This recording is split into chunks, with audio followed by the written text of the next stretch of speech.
नमस्कार मंडळी, ऐका हो ऐका या मराठी पॉडकास्ट कट्ट्यावरती मी राजनंदिनी तुमच्या सगळ्यांचे मनापासून स्वागत करते. मागच्या भागात आपण श्याम महार म्हातारीची कशी मदत करतो ही गोष्ट ऐकली. आजच्या भागात आपण श्याम आणि त्याचा भाऊ यांचे एकमेकांप्रतीचे असणारे बंधुप्रेम ही कथा ऐकणार आहोत. रात्र 26वी. बंधुप्रेमाची शिकवण. मे महिन्याची सुट्टी होती. आम्ही सारी भावंडे त्यावेळी घरी जमलो होतो. पुण्याला मामांकडे शिकायला राहिलेला माझा भाऊ घरी आला होता. तो पुण्याला देवीच्या साथीत आजारी पडला होता. त्याला अतोनात देवी आल्या होत्या. अंगावर तीळ ठेवण्यासही जागा नव्हती. मोठ्या मुश्किलीनेच तो वाचला होता. मी दापोलीला जवळच शिकायला राहिलेलो होतो. मला घरी जाता येत नसे. शनिवारी रविवारी सुद्धा मनात आले तर मी घरी जाऊन यायचो. परंतु माझा मोठा भाऊ 2 वर्षांनी घरी येत असे. यावेळेस तो 2 वर्षांनी दुखण्यातून उठून अशक्त होऊन घरी आला होता.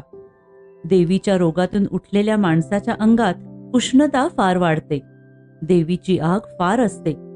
काहीतरी थंड पदार्थ पोटात जायची आवश्यकता असते. गुलकंद देणे सर्वात चांगले. परंतु आमच्या घरी कुठला गुलकंद? पैसे कोठून आणायचे? परंतु माझ्या आईने गरिबाचाच उपाय शोधून काढला. कांदा फार थंड असतो. कांदा स्वस्तही आहे, पौष्टिकही असतो. कांद्यात फॉस्फरस असतो असे डॉक्टर सांगतात. तुरुंगात असताना आम्ही कांद्याला राष्ट्रीय अन्न म्हणत असू, कारण नेहमी कांदा असेच. कांदा भाकर खाणाऱ्या मावळ्यांनीच केवढा पराक्रम केला. शारीरिक श्रम भरपूर करणाऱ्यांना कांद्यापासून उपाय नाही. केवळ बौद्धिक श्रम करण्यास मात्र तो बरा नव्हे. कांद्याचे गुणधर्म काही असोत, माझ्या आईने कांद्यांना अर्धवट वाफ दिली. वरची साले काढून ते गुळाच्या पाकात घातले. हा कांदेपाक फार थंड असतो असे सांगतात. आई माझ्या मोठ्या भावाला रोज पाकातील 2-3 कांदे देऊ लागली. एक दिवस मी आईला म्हटले, आई, आम्हाला कधी पाकातला कांदा देऊ नकोस हो. मी नावडताच मुळी. दादाला कांदे नि बिंदे. त्याला भातावर तूप जास्त, दही जास्त. आम्हाला काही नाही. आम्ही जवळचे ना. जवळ असे ते कोपऱ्यात बसे, लांबचे स्वप्नी दिसे. आहे बुवा, दादाची मात्र चमाण आहे. मला तरी देवी आल्या असत्या तर बरे झाले असते. मिळाला असता कांदेपाक, मिळाले असते दही दूध, मिळाले असते गाईचे तूप. माझे शब्द ऐकून दादाला फार वाईट वाटले. माझा दादा थोर मनाचा होता. शिकण्यासाठी त्यालाही पुष्कळ कष्ट करावे लागत होते. परंतु मुकाट्याने सारे सहन करत असे. माझ्यासारखा खट्याळ खोडसाळ तो नव्हता. शांत व धीमा होता. जळे, परंतु तोंडातून ब्र कधी काढत नसे. तो मनातील दुःख कधीही कोणास सांगत नसे. स्वतःचे दुःख, स्वतःची करुण कहाणी दुसऱ्याला सांगून त्याला आणखी कशाच दुःख द्या असे तो म्हणे. दादा आईला म्हणाला, खरंच आई, मला एकट्याला खायला लाज वाटते. उद्यापासून मला देऊ नकोस. साऱ्यांना देणार असशील तरच मला दे. देवी बऱ्या झाल्यात. आता काय? बरणीत आहे तो 4 दिवस आम्ही मिळून खाऊ. आई म्हणाली, अरे, तुम्ही माझी कुणी सावत्र मुले आहात. श्याम, असे काय रे? काय घालून पाडून बोलतोस? अरे, त्याच्या तळपायांची डोळ्यांची सारखी आग होत असते. रात्रभर तळमळत असतो. त्याला झोप येत नाही. हे तुला माहिती नाही का? त्याला थंडावा मिळावा म्हणून हे औषध आहे. खाण्यासाठीच का जन्म आहे? म्हणे मला का नाही देवी आल्या. श्याम, अरे, असे म्हणावे का? देवाला काय वाटेल? चांगले धडधाकट शरीर दिले आहे तर तुला नसती भूते आठवतात. असे करू नये. श्याम, तू का आता लहान आहेस? मग पोथ्या पुराणे कशाला रे वाचतोस ती? रामावर लक्ष्मणाचे, भरताचे किती प्रेम. उगीचच वाचायचे वाटते. काही त्यातला गुण घ्यावा. तुझाच ना तो भाऊ, का कोणी परका आहे? अरे, परक्याचाही हेवा करू नये. परक्यालाही तो आजारी असेल तर द्यावे. तू घरी आलास म्हणजे तुझ्या पायांना नाही का मी तेल चोळत, कडत्त पाणी देत? तू घरी आलास म्हणजे काही गोड करून मी नाही का तुला घालत? नारळी पाकाच्या वड्या नाहीतर दुसरे काहीतरी नाही का करून देत बरोबर? भावाचा का असा मत्सर करावा? पुढे मग मोठेपणी एकमेकांची तोंडेही नाही पाहणार. असे नको हो करू श्याम. दादा आईला म्हणाला, आई, तू उगीच मनाला लावून घेतेस. श्यामच्या मनात नसते हो काही. चल, तू आम्हाला आज पानग्या करून देणार आहेस ना? आणू केळीचे फाळके काढून? आई म्हणाली, जा रे श्याम, फाळके काढून आण. सूर्याने पाने नको हो कापू. ते पान कापे घे व वरची पाने काप, जा. मी गेलो आणि पान काप्याने केळीच्या उंच गेलेल्या डांगा कापून खाली पाडल्या. पाने नीट कापून घरी आणली. अण्णा, टाटोला मला वाजवायला दे, मी फटफटे करीन, बाबुल्या म्हणाला. आई पानग्या करायला बसली. कडत्त कडत्त पानगी. आम्ही पानगी खाऊ लागलो. वरती लोणी फासले होते, त्यामुळे फारच छान लागत होती. अरे, पहाटे तुळशीला नैवेद्य दाखवलेली लोणी साखर तेथे शिंपीत असेल, ती घ्या, आई म्हणाली. रोज पहाटे तुळशीला लोणी साखरेचा नैवेद्य आई दाखवत असे. दादाने कांदेपाक आणला आणि पानगी बरोबर त्याने सर्वांना वाढला. आई म्हणाली, श्याम, उद्या नको हो मागू. तुमच्या भावावर तुमची दृष्ट नको हो पडायला. ऐकलेस ना श्याम? आता शहाणा हो. मी त्या दिवशी रागवलेला होतो. सकाळपासून मी कोणाशी धड बोललो नाही. दादाने मला विटीदांडू खेळायला बोलवले. मी काही गेलो नाही. दादा मग बाबुल्याबरोबर धनुष्यबाणांनी खेळू लागला. छत्रीच्या काड्या घासून बाबुल्याने बाण केले होते. दादा नेम मारीत होता. तो झाडांना बाण मारी व झाडातून चीक बाहेर पडे. मी रागाने जाऊन म्हटले, दादा, त्या झाडांना का दुखवतोस? त्यांच्या अंगातून रक्त काढतोस? दादा म्हणाला, मग विटीदांडू खेळायला येतोस? माझे अडले आहे खेटत, मी नाही येत, जा. फणकाऱ्याने मी निघून गेलो. दादावर माझे प्रेम नव्हते, परंतु झाडावर मी प्रेम दाखवू पाहत होतो. ही वंचना होती. जो भावावर प्रेम करत नाही तो झाडावर काय करणार? दुपारची जेवणी झाली. दादा जरा पडला होता. तो आपले तळवे हातांनी कुरवाळीत होता. त्याच्या तळपायांची सारखी आग होत असे. आज इतकी वर्षे झाली तरीही त्याच्या तळव्यांची आग होते. मग त्यावेळेस तर तो नुकताच देवीतून उठलेला. दादाच्या पायांवर मी रोज पाय देत असे, त्यामुळे त्याला बरे वाटत असे. परंतु त्या दिवशी मी रागवलेला होतो. दादा माझ्याकडे पाहत होता. मुक्केपणाने मला बोलवत होता. परंतु त्याच्या पायांवर पाय द्यायचे नाहीत असे मी ठरवले होते. मी दुष्ट झालो होतो. माझ्यामधील सारे प्रेम त्या दिवशी मरून गेले होते. त्या दिवशी मी फत्तर झालो होतो. दादाने शेवटी मला हाक मारली आणि तो म्हणाला, श्याम, देतोस रे तळव्यावर पाय? मला तुला सांगायला लाज वाटते हो. रोज रोज तरी तुला किती सांगायचे. पण श्याम, मी पुण्याला गेल्यावर नाही हो कोणाला सांगणार. येथे तू आहेस म्हणून सांगतो. दे रे जरा. दादाच्या शब्दांनी मी आत विरघळून गेलो होतो, परंतु अहंकार होता. अहंकार वितळला नव्हता. बर्फाच्या राशी सूर्याच्या किरणांनी वितळतात, त्याप्रमाणे अहंकाराच्या राशी प्रेमाच्या स्पर्शाने वितळतात. परंतु त्यावेळेस मी ठरवले होते. दादाच्या शब्दास मी दाद दिली नाही. मी काही उठलो नाही. आई जेवत होती आणि दादाचे शब्द तिच्या कानी पडत होते. ती हात धुवून आली. मी जागचा हल्लोही नव्हतो हे तिने पाहिले. ती दादाजवळ आली व म्हणाली, गजू, मी देते हो तुझ्या पायावर पाय. त्याला कशाला सांगतोस? त्याला कशाला त्रास देतोस? तो कोण आहे तुझा? भाऊ सख्खे दाईद पक्के, असे म्हणत आई खरंच दादाच्या पायांवर, त्याच्या तळव्यावर पाय देऊ लागली. तिकडे उष्टी खरकटी तशीच पडली होती. खटाळभर भांडी घासायची होती, परंतु ते सारे आईने पडून दिले. स्वयंपाकघराचे दार कुत्रे वगैरे आत येऊ नये म्हणून लोटून घेऊन ती दादाच्या सेवेसाठी आली. माझी प्रेममूर्ती, त्यागमूर्ती, कष्टमूर्ती आई, मोठ्या मनाची आई. एक शब्दही ती मला बोलली नाही, माझ्यावर रागवली नाही. शेवटी मीच शरमलो. माझा अहंकार पार वितळला. मी आईजवळ गेलो आणि म्हणालो, आई, तू जा, मी देतो पाय. आई, हो ना दूर. आई म्हणाली, द्यायचे असतील तर नीट हळूहळू दे. धसमुसळ्यासारखे नको देऊ. त्याला झोप लागेपर्यंत दे, मग खेळायला जा. श्याम, तुझाच ना तो भाऊ, असे म्हणून आई गेली. उष्ट्याना शेण लावून ती भांडी घासायला बाहेर गेली. दादाच्या पायावर मी पाय देत होतो. माझ्या पायाच्या बोटांनी त्याचे तळवे चेपत होतो. शेवटी त्या माझ्या निरहंकारी दादास झोप लागली. माझा राग मावळला. जसजसा सूर्य अस्तास जाऊ लागला तसतसा माझा क्रोधही अस्तास जाऊ लागला. रात्रीची जेवणे झाली. आईचे उष्टे शेण वगैरे झाले. अंगणात आम्ही बसलो होतो. तुळशीवर लावलेली गळती अजून गळत होती. उन्हाळ्यात तुळशीवर एका मडक्यात लहान भोग पाडून त्यात पाणी भरून टाकतात व त्यात येता जाता पाणी घालतात. याला गळती म्हणतात. त्यामुळे तुळस थंड राहते, उन्हाने करपून जात नाही.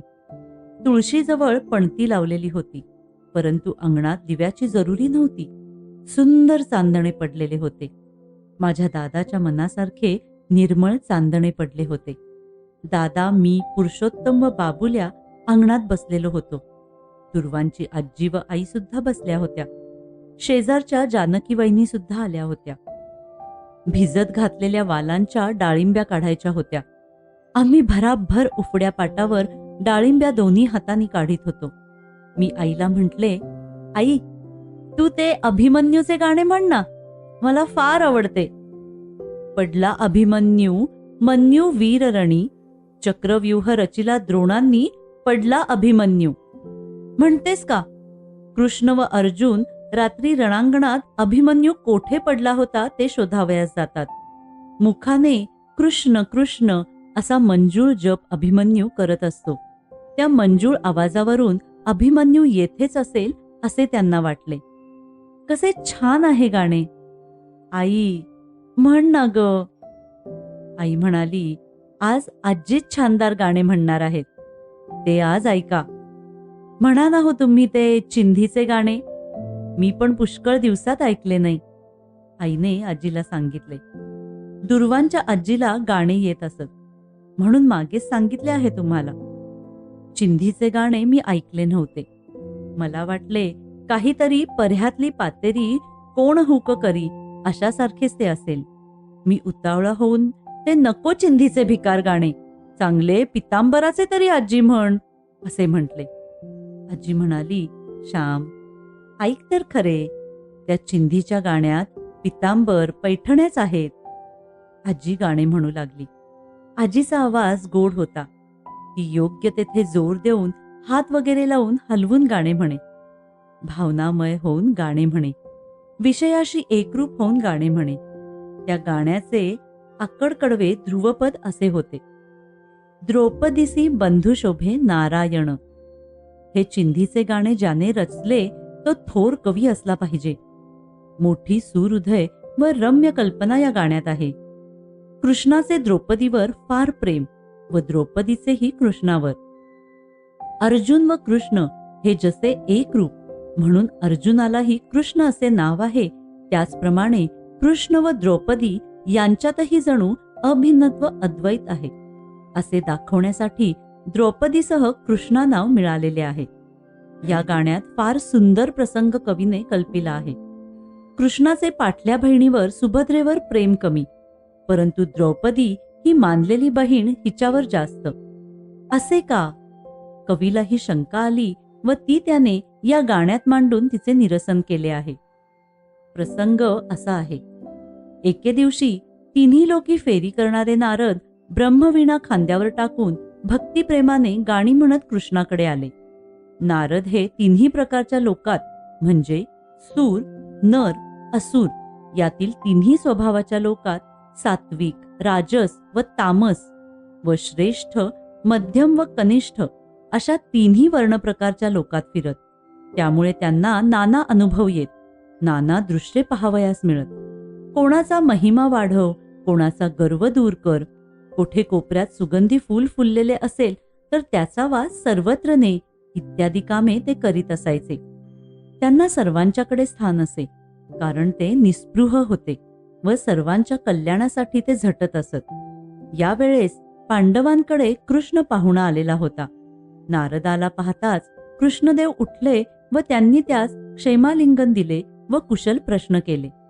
नारद म्हणाले, देवा, आज तुझ्यावर दावा करण्यासाठी मी सर्वत्र सांगतो, परंतु एके ठिकाणी मला कोणी म्हटले, नारदा, पुरे तुझ्या कृष्णाची स्तुती. अरे, पाठच्या बहिणीपेक्षा त्याचे त्या मानलेल्या द्रौपदीवर जास्त प्रेम. कसली समान दृष्टी नि काय, मी काय बोलणार? म्हटले, देवाजवळ जाऊन संशय दूर करून यावे. सांग आता सारे, तुझी सख्खी बहीण जी सुभद्रा, तिच्यावर तुझे प्रेम कमी का, ते सांग. कृष्ण म्हणाला, नारदा, मी निष्क्रिय आहे. जो मला ओढील तिकडे मी जातो.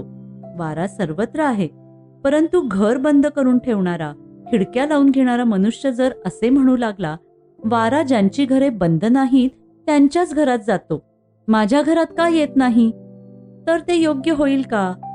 ज्यांची दारे सताड उघडी ठेवली त्यांच्या घरात वारा शिरला, त्यांच्या घरात प्रकाश शिरला. जितके दार उघडाल तितका प्रकाश व हवा आत जाणारच. तसेच माझे. द्रौपदीचा दोर बळकट असेल, तिने खेचून घेतले. सुभद्रेचा तुटका असेल, मजबूत नसेल, त्याला मी काय करणार? मी स्वतः निष्क्रिय आहे.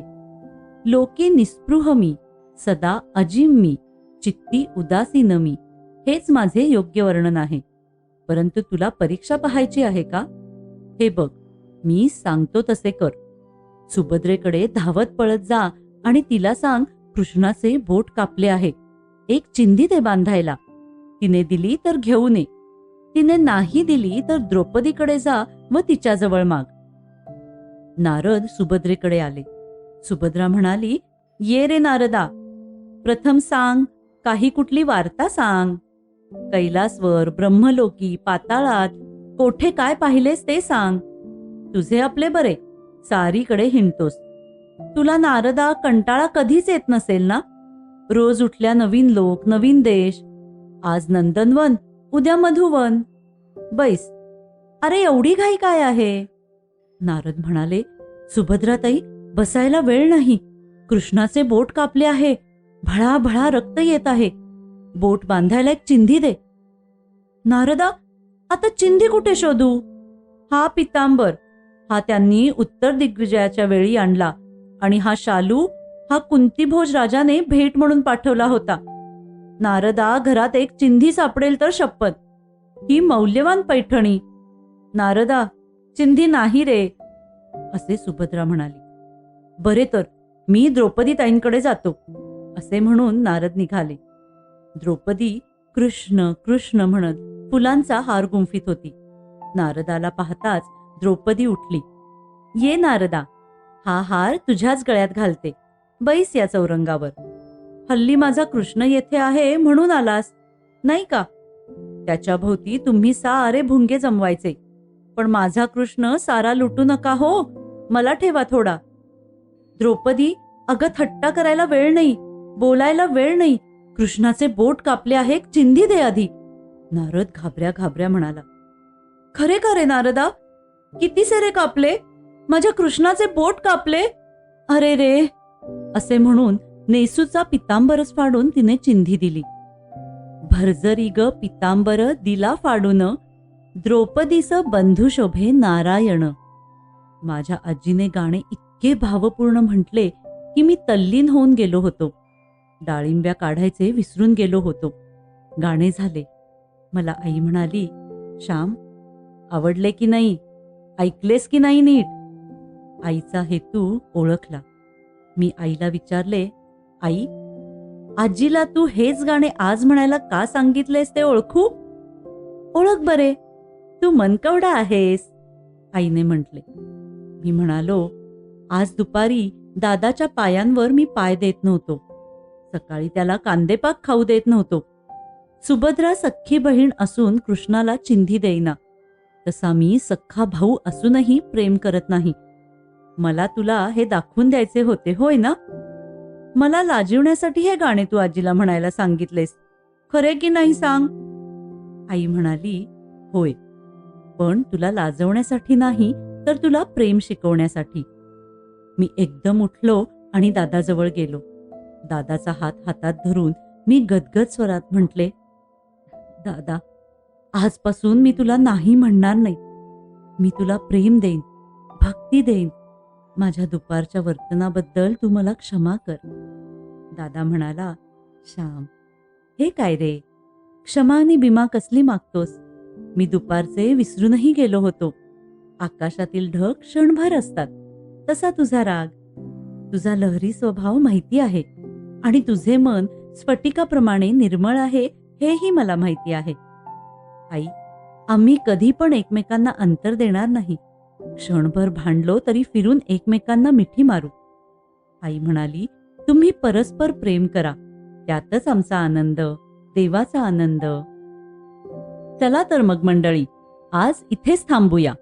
पुन्हा लवकरच भेटूया आपल्या नवीन भागाबरोबर. तुम्हाला आमचा हा भाग आवडला असेल तर लाईक करा, फॉलो करा आणि शेअर करा. आणि हो, ऐका हो ऐका या मराठी पॉडकास्टच्या इंस्टाग्राम, फेसबुक आणि यूट्यूब पेजवर हा भाग तुम्हाला कसा वाटला हे कळवायला विसरू नका. तोपर्यंत ऐकत रहा ऐका हो ऐका मराठी पॉडकास्ट. धन्यवाद.